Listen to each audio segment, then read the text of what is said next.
Siamo sempre con il presidente dei concessionari auto di Ascom Confcommercio Padova, Massimo Ghiraldo. Presidente, stiamo parlando della batteria, ma cambiare poi la batteria ha una durata, vabbè, la garanzia 8 anni, poi bisogna vedere le clausole della garanzia perché anche lì entriamo nei meandri un po' particolari, però cambiare la batteria ha un peso anche economico, oltre che che fine fa questa batteria, quanto inquina e tutto questo discorso, visto che uno vuole fare anche il cerchio del risparmio energetico, sembra che anche l'impatto di queste batterie non sia una cosa di poco conto, però a prescindere, per il consumatore finale, costa tanto cambiare la batteria?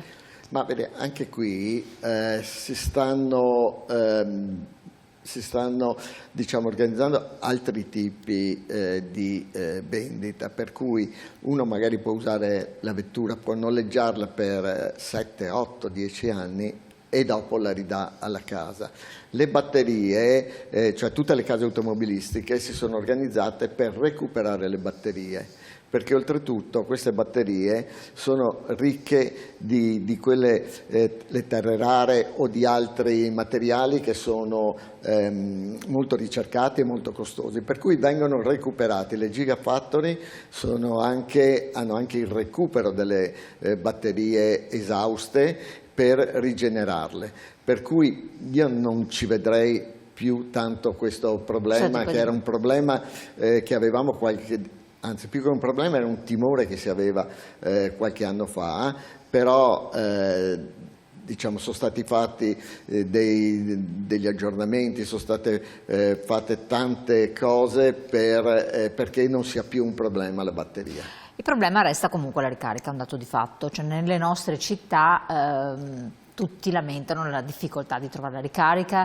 di farla in brevissimo tempo, soprattutto chi usa la macchina per lavoro non può soffermarsi anche in un super mega mercato o supermercato a fare la spesa di mezz'ora, di un'ora in lista d'attesa. Insomma, io parlo con tantissime persone, quando c'è da lavorare si prende la macchina diesel o la si usa in formato elettrico, si consuma l'ira di Dio, ma quella è l'unica possibilità. Sì. Se si deve andare in montagna, se deve andare nei paesi, insomma il nostro paese non è la Germania dove magari può essere più semplice, è l'Italia, sì, fatta di città come Milano dove le macchine sono posteggiate lungo la strada in tutti i modi possibili e immaginabili e ricariche non ce ne sono.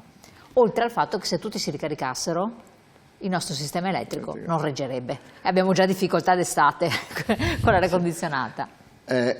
Allora, sono aspetti diversi.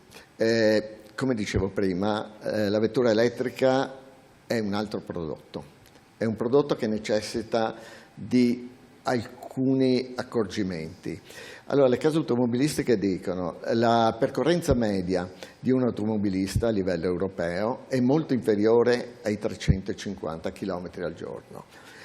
La vettura, ormai la media delle vetture come autonomia sono superiori ai 300-350 km, per cui loro dicono l'80% di chi possiede una macchina elettrica la prende alla mattina, carica, la utilizza, alla sera torna a casa e le inserisce alla spina per rifare la carica, per cui non ha problemi. Se avesse la spina da rifinare la carica, questo è l'aspetto.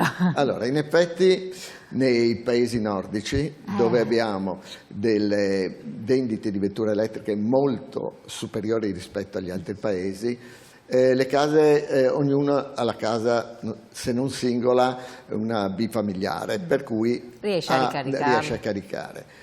In effetti il problema è nelle grandi città.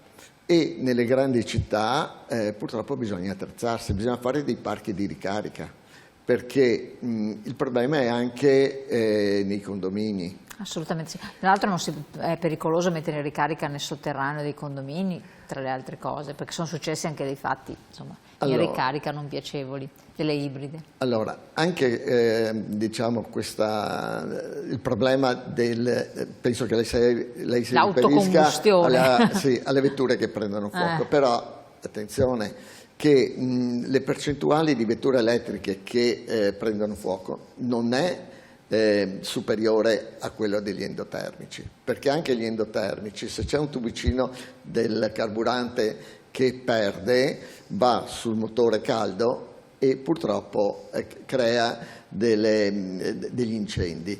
Per cui non c'è, cioè dalle statistiche non abbiamo una differenza diciamo di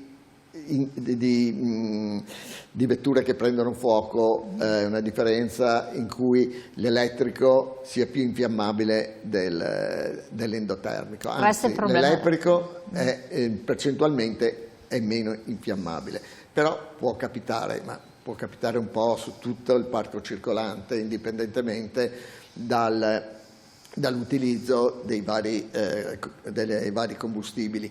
Addirittura se guardiamo il gas e il metano sono molto più pericolosi di un elettrico. E infatti non si possono posteggiare nei posteggi sotterranei. Sì, quindi resta il problema della ricarica, insomma questo è un problema che è aperto, irrisolto, e per il momento non ci danno neanche lumi al riguardo, perché se anche amplificano le colonnine di ricarica nelle città, senza andare alle grandi città, perché Padova non è una grande città, ma ci sono i condomini da 10-15 persone, nessuno ha la ricarica sotto casa, e anche nei paesi, salvo chi ha la villetta, che ha questa fortuna, ma allora, chi è che ha la villetta?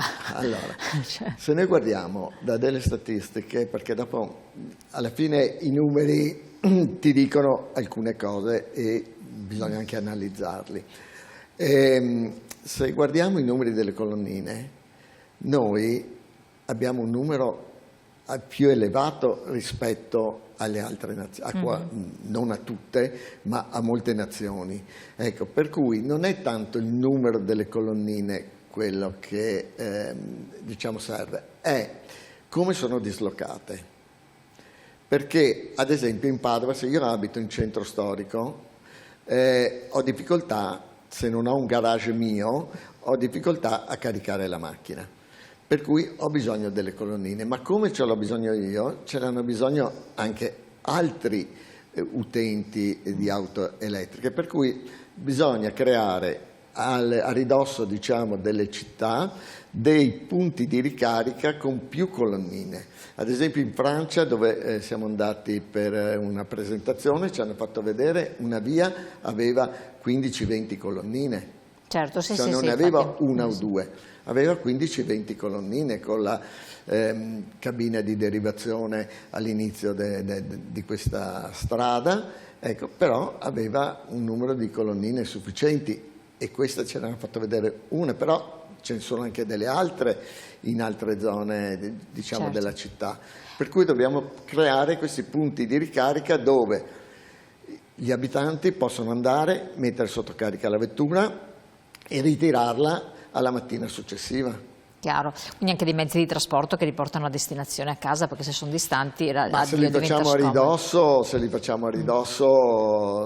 bisogna vedere dove le localizziamo. Infatti. Ecco. L'altra cosa è i costi. Il costo dell'energia elettrica è alle stelle, abbiamo avuto un aumento ulteriore, lo lamentano le aziende, lo lamentano tutti, lo lamentano i cittadini privati, non è così conveniente come era un tempo, per cui anche lì pari e patta non dice mi conviene molto di più il carburante tradizionale. Prima si pensava anche al risparmio, no? Con l'energia elettrica non è più così. Allora, è tra i fattori che vengono appalesati come elemento di deterrenza nell'acquisto? No, per il semplice motivo che se uno ha il fotovoltaico, ha un generatore, diciamo, di energia pulita, il costo è quasi zero.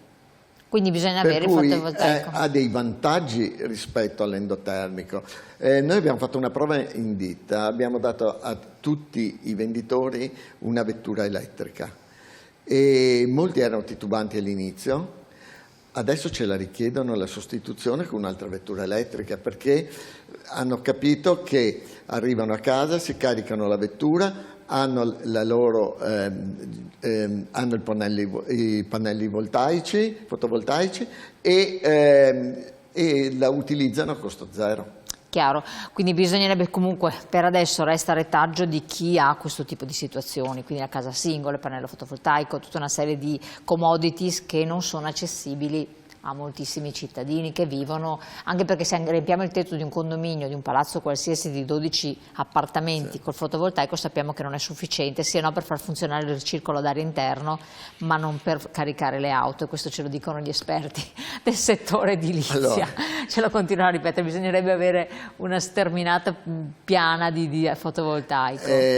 Allora, anche qui diciamo l'industria ha anticipato un po' la politica, perché bisogna creare dei regolamenti condominiali per poter installare queste colonnine, che poi non sono sempre delle colonnine, possono essere colonnine o delle borchie di ricarica. Sì, certo.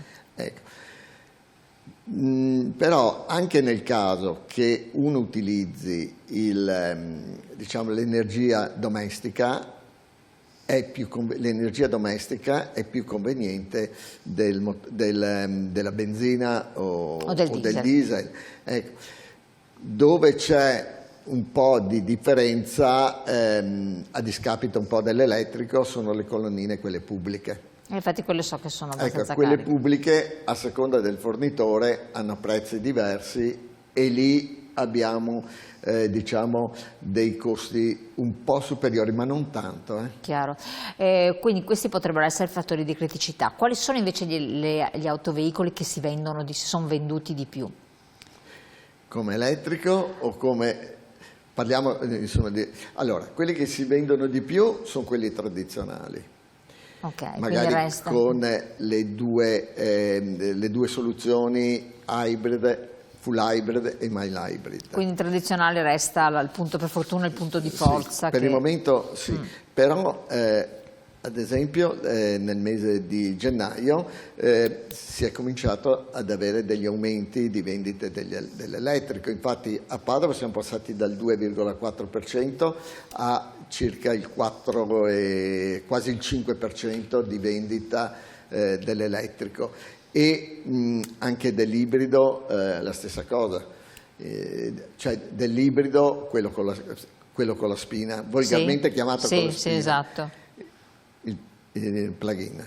Certo, infatti, quindi questo è l'altro. Ecco, quelle lì abbiamo avuto dei buoni risultati anche sulla nostra città.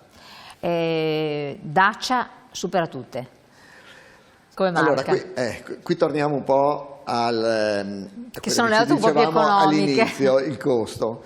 Diciamo che sì, le macchine meno costose hanno un pubblico, diciamo, degli acquirenti un po' più numerosi. Quindi primo posto Dacia, poi c'è ancora la Fiat che tira, se non sbaglio, vero? Sì. E poi a seguire ci sono altri numeri significativi. Allora, per Padova, parliamo di Padova, c'è Dacia, Toyota, Volkswagen, Fiat e dopo c'è il Peugeot. Quindi sono questi. Perché il consumatore sceglie questi autoveicoli? E che tipologia? Grandi, piccole, cioè domestiche? Vi vengono espresse un po' le ragioni della scelta? Allora, per problemi di costi, le case automobilistiche non producono più le vetture molto piccole. A parte la Fiat che ha la 500, però anche quella ha dei prezzi che si è allineato sul medio di gamma. Quindi pensate, uno pensa che convenga di più, invece non conviene produrre così piccoline. No, non conviene perché i costi sono aumentati, per cui le marginalità sono molto piccole sulle vetture a basso di gamma. Ecco, ci sono dei prodotti cinesi che si stanno affacciando, diciamo, nel mercato anche italiano, però per il momento purtroppo quella è una fascia di mercato dove c'è poco prodotto. Diciamo che per quello che magari Dacia, che ha la macchinetta un po' più economica, o altri marchi che hanno la macchina un po' più economica, riescono a fare numeri più importanti. Elevati. Allora, siamo giunti, il tempo è volato, mi verrebbe voglia di chiacchierare ancora con lei perché ci sono tante altre questioni che devono essere affrontate. Dovremmo farlo ancora un'altra trasmissione di approfondimento. Un auspicio realistico? Allora, diciamo realistico, è un po' difficile farlo. Pensiamo che comunque il 2025, anche se le previsioni sono un po', diciamo così, un po' abbottonate, io presumo che sarà un buon anno. Beh, dai, insomma, sono ottimista e penso che sarà un anno di transizione, però un anno che sarà anche un anno di guida verso gli anni futuri. Presidente, grazie mille. Grazie a voi di averci seguito, poi naturalmente voi scriveteci, vi gireremo nel prossimo appuntamento che potremo avere di approfondimento le vostre perplessità, dubbi, domande, osservazioni ai nostri interlocutori. Buon proseguimento, a presto.